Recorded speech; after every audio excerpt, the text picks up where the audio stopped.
Breaking news mga kababayan, Malacanang naka-red alert. Di umano ay may matinding susugod. May kuditang mangyayari. Hala ka mga kababayan ko. Ito po ang pasabog na balita. Anong nangyayari sa loob ng palasyo ng Malacanang? Bakit biglang ipinag-utos ang marubrob na alerto sa paligid? Simula pa kagabi hanggang sa mga oras na ito, napakaraming mga sundalo at mga pulis. Ano bang meron dito mga kababayan? Hala ka. Pakinggan po natin dito. Ito po ang balita. Mahigpit na seguridad, dagsa ang pulis at sundalo. May tinatagong krisis ba sa loob ng gobyerno? Nakakagulat ito. Nagulantang ang publiko matapos biglang higpitan ang seguridad sa paligid ng Malacanang. Palas mula pa kagabi, dumagsa mga pulis at security forces habang ipinapatupad ang mahigpit na alerto sa lugar. Hanggang ngayon, marami pa rin tanong ang hindi nasasagot kung ano ang tunay na nangyayari sa loob ng palasyo at kung may malaking pangyayari bang nagaganap sa likod ng mga saradong pinto. Grabe mga kababayan ko. Ayan o, sabi ni broadcaster J.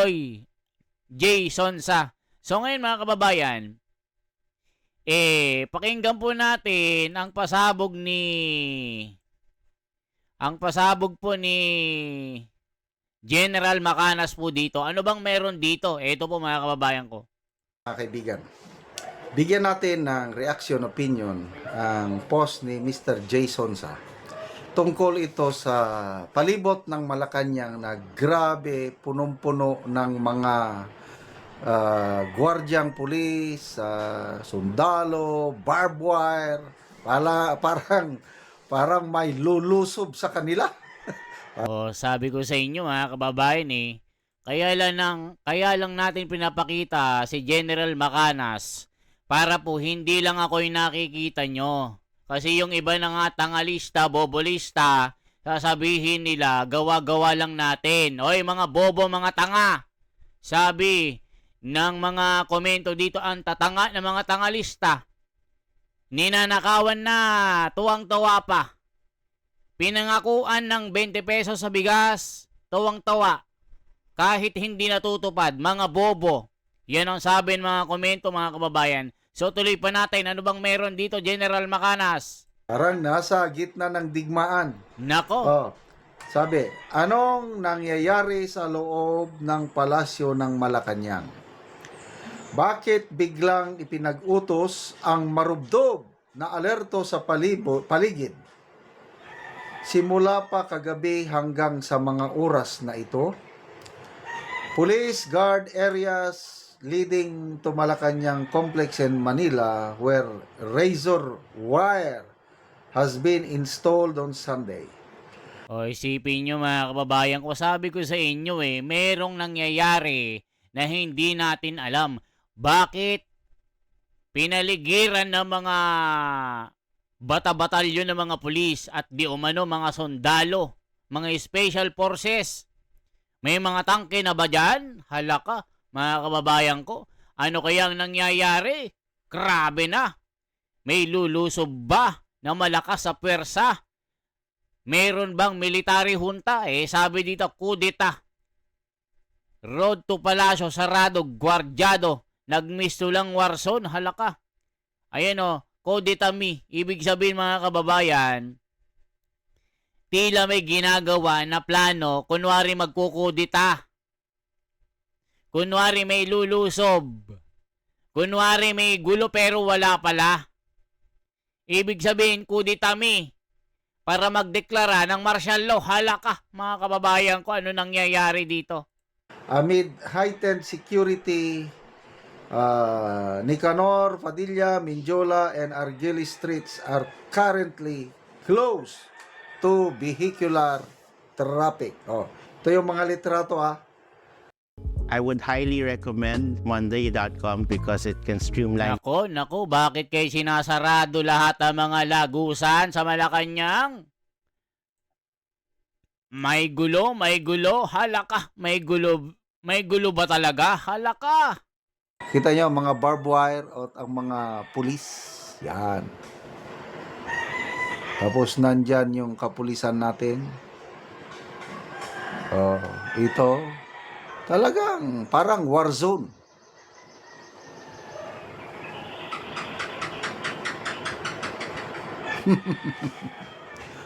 Auntie Claire, pakipaliwanag ko no. Oh, people's reaction. 42,000 ang nag-react.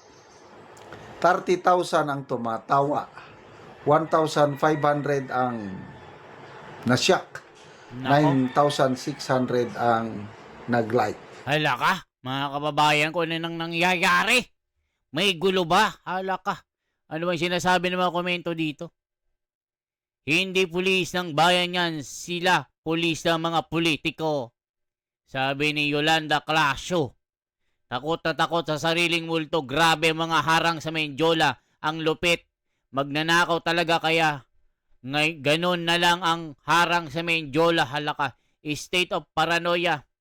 Yun ang meron sila sa palasyo kahit mga multo at ata doon ay natatakot na din. May namumuo na. Wag nang magtaka kasi kagagawan din nila. Humanda yung balahura sa batas natin at gumagawa ng mga mali. Malapit nang matikman nyo ang galit ng ninakawan, halaka. Jerome Jolas. Baka yan ng hudyat ng gera. Sausawan na siya. Galing siya ng US, halaka. Baka natatakot sila sa sariling multo, ha ha ha ha. Road to martial law, Antonio Tirol, halaka. May maligno, bumubulong kay bangag, halaka. Yes, Nerd TV. Takot kasi maraming kasalanan sa taong bayan. Ganon talaga pag malaki atraso sa taong bayan. Pilipino, laging tamang hinala, hallucinate pa more, angag. Paranoid na ang bangag, hindi na yan siguro pinapatulog ng konsensya niya sa dami ng mga kasalanan niya. Ang dami niya ng ninakawan. Yan, problema sa korupsyon, hindi niya maresolba. Halaka, yari na. And then, ito. Tacy Strauss, kilala ko ito. Nasa abroad dito si Ma'am Tacy. Takot sa sariling multo singagba. Ay, nako. Ven Admicola Adriatico, Koditami daw ang plano. So, civil military Honda can take over. Grace de Polonia, guilty to ready.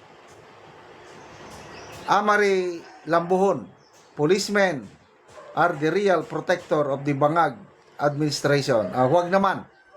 Ang mga pulis, sumusunod lang yan kung anong ipag-utos.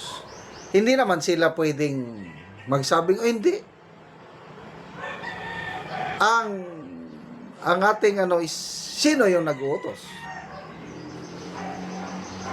O di siyempre, yung taga Malacanang, silang may kapangyarihan eh. Ang pulis, sumusunod lang. Kaya, I beg to disagree that the policemen are protector of this Ngagba administration. Hindi. Sumusunod lang. Alam nyo mga kababayan, sumusunod lang din yung mga pulis kung anong inutos ng nasa taas. Mga kababayan. Pero alam natin sila, galit na rin ang mga yan, mga kababayan. Yan ang sinasabi ng taong bayan dito. Grabe na kasi ang mga maleta boys. The bending the law. Nakita nyo naman mga kababayan. Ang dami ng mga lumutang na mga Marines. Pero ayaw imbestigahan.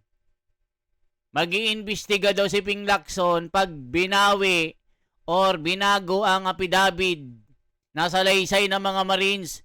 Galing-galingan daw nila. Ayusin daw nila para mag-imbestiga na. Ano yun? Bobo lang? Bobo ka, Ping? Yan ang sabi ng tao. Bobo ka ba?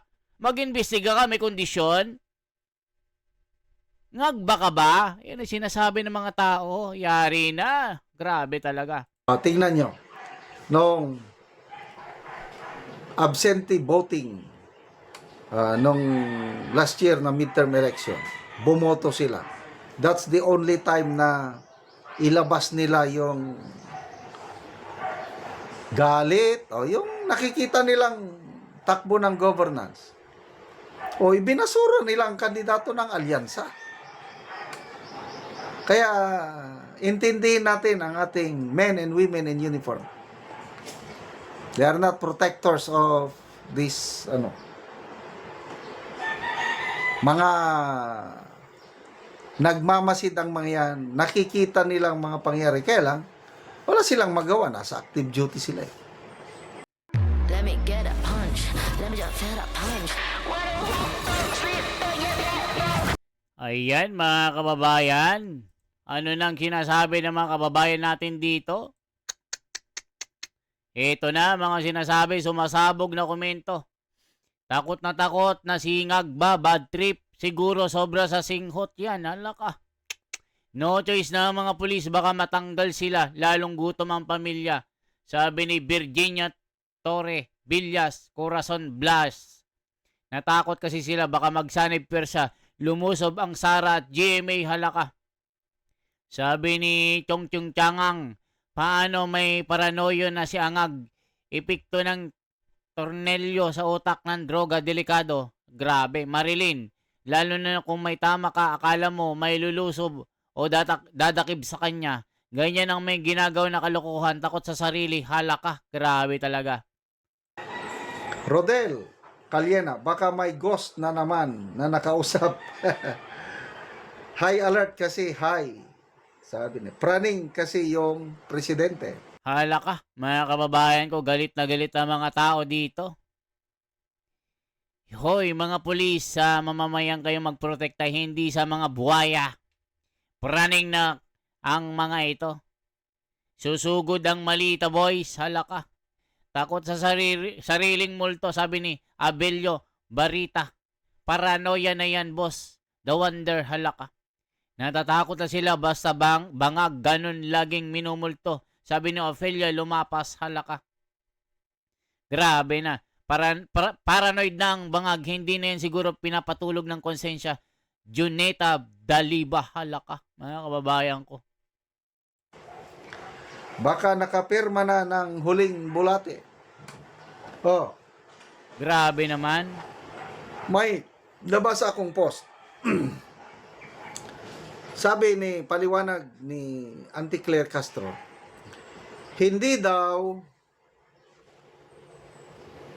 busy daw ang Pangulo, wala siyang panahon na salubungin ang mga returning OFWs dahil busy daw siya. Ang tanong, gaano ka busy? Parang ganon din nangyari nung, kailan ba yun? Pinoy administration yung ZAP 44, Mama Sapano Heroes. Dumating ng mga bangkay ng mga bayani nating pulis. Ang presidente, hindi man lang sinalubong. Mas inuna pa niyang pinuntahan ang parang launching ata ng isang car factory. Toyota ba yun o Japanese car. Ganon. Ito ring presidente natin ngayon, BBM. Yung bangkay ng dalawang pilotong nasawi. Yung FA-50 jet fighter na nag-crash sa Mindanao. Dumating yung mga bangkay, hindi man lang sinalubong. Grabe naman. Tinatawag nila na modern day heroes ang ating mga OFWs. Wala daw panahon na salubungin. Sige, kung ayaw niyang salubungin, wala tayong magagawa. Presidente siya eh. Ayan, mga kababayan, hindi man lang sinalubong ang mga OFW. Pero yung remittances sa mga OFW, binabantayan. Hala ko! Isipin nyo mga kababayan, hindi niya sinalubong. Pero yung remittances, binabantayan kung may sinasahod. Hala ka, mga kababayan ko, antindi.